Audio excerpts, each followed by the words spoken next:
Florida says, no way, not for that state. They're going to take action. So Florida has formed a database to track repeat theft and organized crime offenders and launched the Be a Florida Hero initiative to attract more law enforcement recruits. Florida Attorney General Ashley Moody is in focus now. It is great to see you today. Why this idea? Why now? What drove it? Well, great to see you, and thank you for having me on. You know, Florida has always said, we will stand behind law enforcement, we will support law enforcement because we know that their efforts are vital to a successful, prosperous state. And so when we've seen the rash of organized thefts across the nation, we've been working diligently to ask law enforcement, how can we be helpful? How can we work with the businesses that are victims in order to provide the right information so that you can put the pieces together and go after these folks and we can be proactive? And so I was proud to stand with law enforcement here in Florida, have the support of our great governor, Ron DeSantis, to announce a new database, an interactive database where we work with businesses proactively to tamp down on flash mob theft.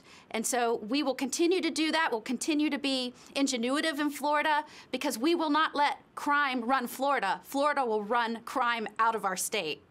Attorney General Moody, I'm sure that many people might wonder, well, and again, I started with why now? This seems like the kind of idea that lets the criminals know who's in business, as you just said. So why work with the businesses? Is this intimating that law right now, through judges and prosecutors, that they're not keeping track of when these things happen? Well, it's not just working with a business. It's working with the victim of a crime. And that is common practice. I've been a prosecutor, a federal prosecutor. I've also served as a judge for over a decade. And law enforcement is in place to protect victims. And when you see a crime surge, a crime increase, really drastic increase across our nation, you're seeing 50% murder increases, violent crime going up. Where is that happening? Why is that happening? People are looking all over the place. I know Pelosi just admitted there's a crime surge, although she won't admit why it's happening. It's happening in liberal-run cities where you have pro-crime prosecutors, pro-criminal policies that they implement, and as a result of that, they're advocating defund the police, criticize law enforcement as a whole. We don't need more law enforcement. We need more social workers, do away with bail. I mean, compare that approach to Florida. Florida says, we're going to protect victims. We're not going to say that the criminals are victims, which is absurd. We're going to protect victims. So we're going to put in place common sense policies that allow law enforcement to do their job. Here in Florida, Governor DeSantis and I have proposed $5,000 bonuses for folks that move here to become law enforcement officers. On our statewide troopers, we've proposed a 25% increase in pay.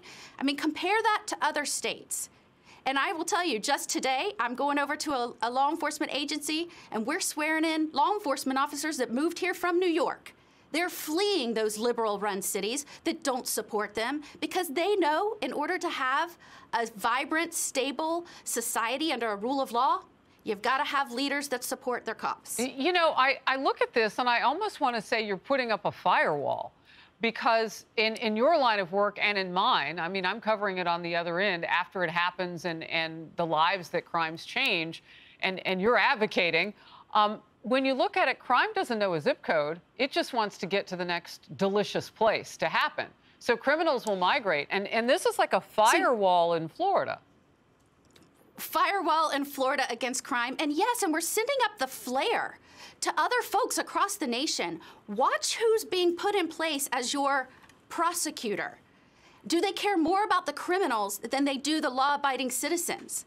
You know, you just saw in California where a DA came out when someone was brutally murdered and said, you know, the system didn't give that murderer the resources they need. You saw the Chicago mayor come out and say when their businesses were overrun with mobs that were stealing items, the Chicago mayor said, well, the businesses didn't have enough security or secure their merchandise. They make the criminals the victims. You just had President Biden just now, this morning, brag on national television in a speech that He has appointed more criminal defense attorneys to the bench than any other administration in history. As we're seeing a crime surge in murder and violent crime across the nation, they're tone deaf. Wow, that's interesting because, in effect, what you're saying is he technically owned it. He put the people in place that made this happen, but he thinks it's a good thing that he's hiring people, I guess. He thinks it's a good thing he's putting criminal defense attorneys on the bench while our murder rates are surging. It's incredible. Yeah, I don't know if that's a blind spot or a political flex. Neither one of them is good for the American people.